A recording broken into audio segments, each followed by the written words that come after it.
Edhi foundation Pakistan میں ایک فلاحی ادارہ ہے جو 1951 میں عبدالستار ایدھی کی طرف سے قائم کیا گیا تھا۔ ایدھی فاؤنڈیشن کی سرگرمیوں میں 24 گھنٹے کی ایمرجنسی سروس شامل ہے۔ عبدالستار ایدھی نے صرف 5,000 روپے کے ساتھ ان کا پہلا فلاح و بہبود مرکز قائم کیا اور پھر ایدھی ٹرسٹ قائم کیا۔ آج ایدھی فاؤنڈیشن پاکستان میں سب سے بڑی فلاح و بہبود کی تنظیم ہے۔ فاؤنڈیشن کے ہر ملک بھر میں 300 سے زائد مراکز ہیں۔ ان کا خواب ہے کہ پاکستان کو ایک جدید فلاحی ریاست بنانا چاہیے جو غریب اور ضرورت مندوں کے لیے بنیادی صحت و تعلیم فراہم کرے۔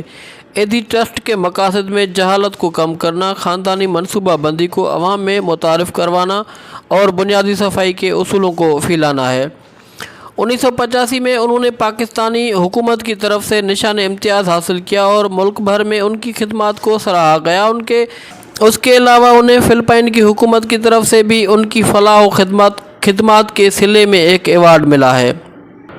خدمت خلق کے شعبے میں پاکستان اور دنیا کی جانی مانی شخصیت تھے عبدالستار ایدھی، جو پاکستان میں ایدھی فاؤنڈیشن کے تاحیات صدر رہے۔ ایدھی فاؤنڈیشن کی شاخیں تمام دنیا میں پھیلی ہوئی ہیں۔ ان کی بیوی محترمہ بلقیس ایدھی فاؤنڈیشن کی سربراہ ہیں۔ دونوں کو 1986 میں عوامی خدمات کے شعبے میں رامو ماگسیسے ایوارڈ سے نوازا گیا۔ ناظرین، عبدالستار ایدھی 28 فروری 1928 میں بھارت کی ریاست گجرات کے شہر باٹوا میں پیدا ہوئے۔ آپ کے والد کپڑے کے تاجر تھے جو متوسط طبقے سے تعلق رکھتے تھے۔ وہ پیدائشی لیڈر تھے اور شروع سے ہی اپنے دوستوں کے چھوٹے چھوٹے کام اور کھیل تماشے کرنے پر حوصلہ افزائی کرتے تھے۔ جب ان کی ماں ان کو اسکول جاتے وقت 2 پیسے دیتی تھی تو وہ ان میں سے 1 پیسہ خرچ کر لیتے تھے اور 1 پیسہ کسی اور ضرورت مند کی ضرورت پوری کرنے کے لیے۔ 11 سال کی عمر میں انہوں نے اپنی ماں کی دیکھ بھال کا کام سنبھالا جو شدید قسم کی ذیابیطس میں مبتلا تھی۔ چھوٹی عمر میں ہی انہوں نے اپنے سے پہلے دوسروں کی مدد کرنا سیکھ لیا تھا جو آگے کی زندگی کے لیے کامیابی کی کنجی ثابت ہوئی۔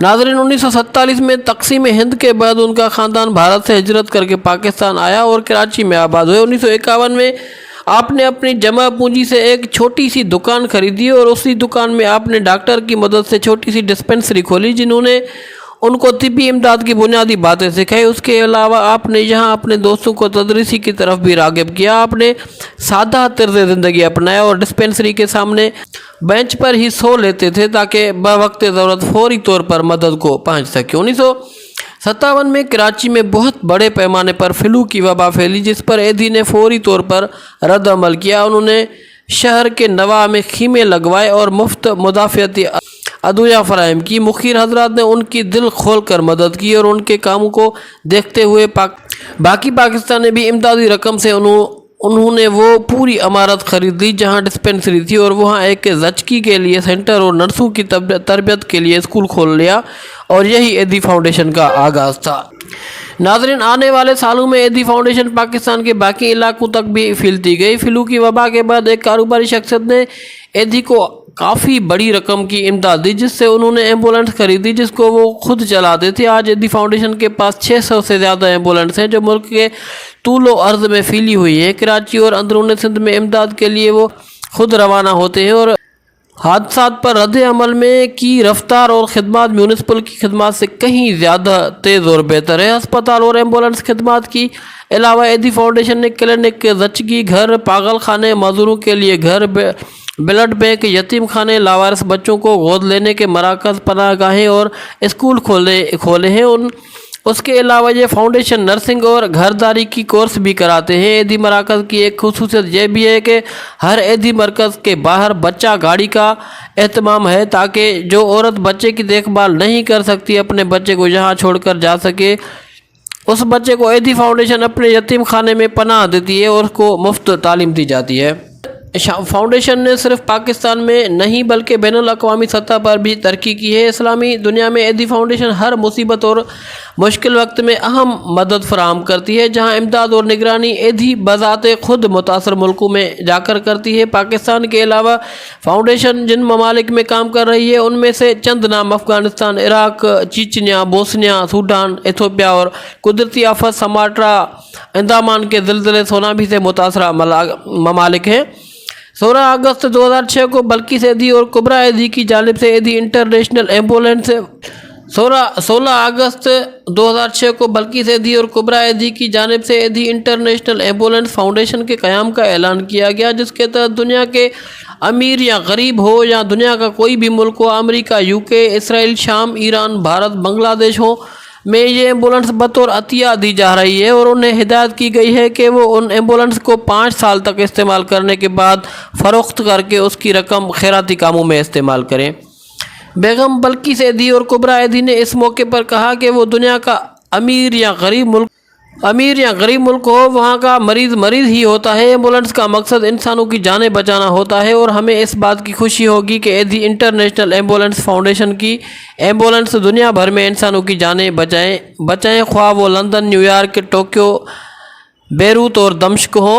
उन्होंने कहा कि इंसानियत की बैनुल अक़वामी खिदमत के हवाले से हमारा एक कदम और आगे बढ़ रहा है। नाज़रीन, आज पाकिस्तान के अलावा इस्लामी दुनिया में भी एदी ने एक गैर खुदगर्ज और मोहतरम शख्स के तौर पर शहरत पाई है। शहरत और इज़्ज़त के बावजूद उन्होंने अपनी सादा ज़िंदगी को तर्क नहीं किया। वो सादा रिवायती पाकिस्तानी लिबास पहनते हैं जो सिर्फ़ एक या दो उनकी मिल्कियत है। उसके अलावा उनकी जूतों का एक जोड़ा है जिसको वो साबिका 20 साल से इस्तेमाल कर रही हैं। और ये भी हकीकत है कि एदी फाउंडेशन का बजट 1 करोड़ का है, जिसमें से वो अपनी ज़ात पर 1 पैसा भी नहीं खर्च करते। आपके बेटे फैसल बताते हैं, जब अफ़गानिस्तान में मरकज़ का इफ्तिताह किया जा रहा था तो अमले ने मेहमान और सहाफ़ियों के बैठने के लिए कुर्सियां खरीद लीं। जब एदी वहां आए तो वो इस बात पर सख्त खफा हुए क्योंकि उनके ख्याल में ये रकम किसी ज़रूरतमंद की मदद पर खर्च की जा सकती थी। उस रात आप क्लिनिक के फर्श पर एम्बुलेंस के ड्राइवरों के साथ सोए। नाज़रीन, आज एदी फाउंडेशन तरक्की की राह पर गामज़न है। एदी मुस्तकबिल के तरफ देखते हुए कहते हैं वो पाकिस्तान के हर 500 किलोमीटर पर हस्पताल तामीर करना चाहते हैं। अगरचा उनको एहतराम के तौर पर मौलाना का लक़ब दिया गया है, लेकिन वो ज़ाती तौर पर उसको पसंद नहीं करते। उन्होंने कभी किसी मज़हबी स्कूल में तालीम हासिल नहीं की। वो अपने आप को डॉक्टर करवाना पसंद करते हैं क्योंकि इंसानियत की खिदमत पर पाकिस्तान में इंस्टीट्यूट ऑफ बिजनेस एडमिनिस्ट्रेशन से डॉक्टरी की एजाज़ी सनद दी गई है। वो इस बात को भी सख्त नापसंद करते हैं जब लोग उनकी या उनके काम की तारीफ़ करते हैं। वो हुकूमत या साबिका मज़हबी जमातों से इमदाद भी नहीं लेते क्योंकि वो समझते हैं कि उनकी इमदाद मशरूत होती है। ज़ियाउल हक और अतालवी हुकूमत की इमदाद उन्होंने इसी ख्याल से वापस कर दी थी। 1996 में उनकी खुद नोश्त सवाने हयात शाया हुई। 1997 Guinness book of world record के मुताबिक एदी फाउंडेशन की एम्बुलेंस सर्विस दुनिया की सबसे बड़ी फलाही एम्बुलेंस सर्विस है। एदी बज़ाते खुद बग़ैर छुट्टी किए तवील तरीन अरसे तक काम करने के आलमी रिकॉर्ड के हामिल हैं और रिकॉर्ड बनने के बाद भी अभी तक उन्होंने छुट्टी नहीं ली। 1986 अवामी खिदमत में रामू मकसे से एवार्ड, 1988 में लेनिन अमन एवार्ड, 1992 में Paul Harris Fellow Rotary International Foundation दुनिया की सबसे बड़ी रज़ाकाराना ambulance service Guinness book of world record,